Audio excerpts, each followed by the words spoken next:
This is a story of a 13-year-old girl named Gina, whose disappearance haunted her entire neighborhood for decades until the unluckiest of people, a dying man, finally revealed the truth.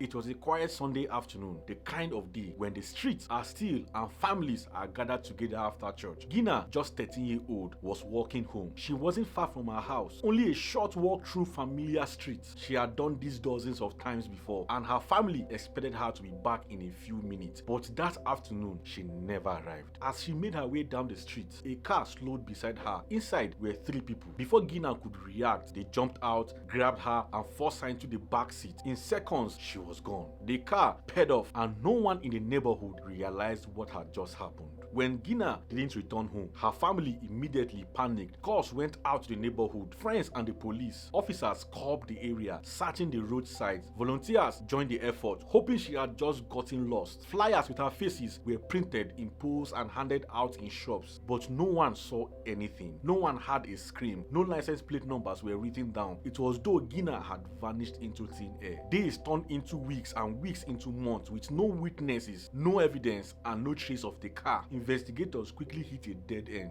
The police questioned everyone who might know Gina, checked the background of local residents, even looked at other missing child cases for connections. Nothing. The trial had gone completely cold. For her family, it was a nightmare that never ended. Every knock at the door, every ringing phone brought a small spark of hope that Gina had been found. But that hope always collapsed in disappointment. Over time, the case was shelved. Detectives were reassigned. New crimes took priority, and Gina's file were placed among hundreds of other unsolved cases. The years rolled by. Gina's friends grew up, graduated, and moved on with their lives. But her family remained frozen in grief, trapped by the unanswered question, what happened to Gina? Then, decades later, in 1996, a shocking twist changed everything. In a small hospital room, a man named Brandon Squires lay dying. He was in his early 40s, but the years of battling cancer and AIDS had left him weak. Frail and with only days to live, nurses and doctors checked on him, but Brandon knew the truth. He didn't have much time left, and with death approaching, he carried a secret too heavy to carry to the grave.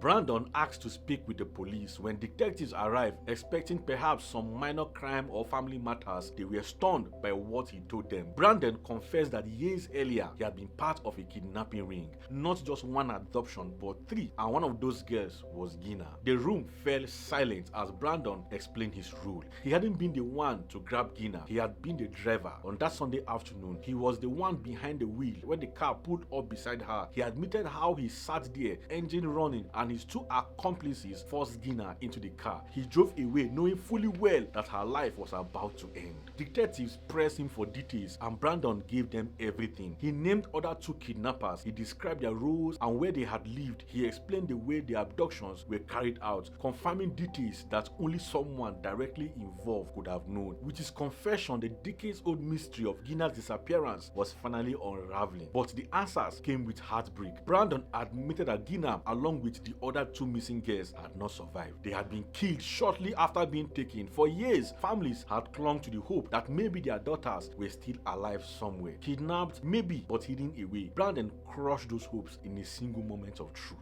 Police moved quickly on the information. The 2 other kidnappers were located, arrested, and brought to trial. Prosecutors finally had the evidence they needed. After years of walking free, the guilty were finally sent to prison, facing justice for their crime. For Gina's family and for the families of the other 2 girls, the news was devastating, but also brought a sense of closure. For decades, they have lived in limbo, wondering if their children might walk through the door one day. Brandy's confession ended that torment. They now knew the truth, as painful as it was. Brandon himself didn't live to see the aftermath. Shortly after his confession, he passed away. In his final days, weighed down by guilt and the knowledge of his crimes, he had chosen to come clean. Maybe he wanted forgiveness, maybe he just wanted peace. Whatever the reason, with his dying breath, he revealed the truth that had been buried in decades. The story of Gina is haunting because it reminds us of how easily evil can hide in plain sight. For years, no one knew who was responsible. The kidnappers blended into their community, carrying on as if nothing had happened, and yet a single confession from a dying man was enough to bring it all crashing down. Sometimes, and painfully, justice doesn't come quickly. Sometimes it doesn't come come at all. But in this case, it came at the very end. Not in the way families had hoped, but in the form of the answers, truth and accountability. Gina's story and the confession that revealed it became a crazy reminder that the darkest secrets often surface only when people have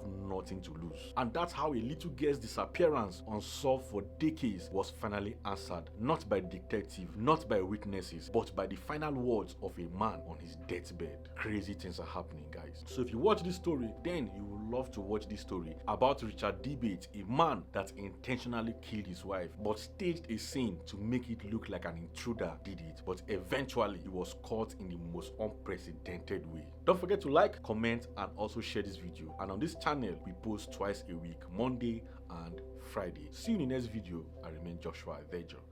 Bye for now.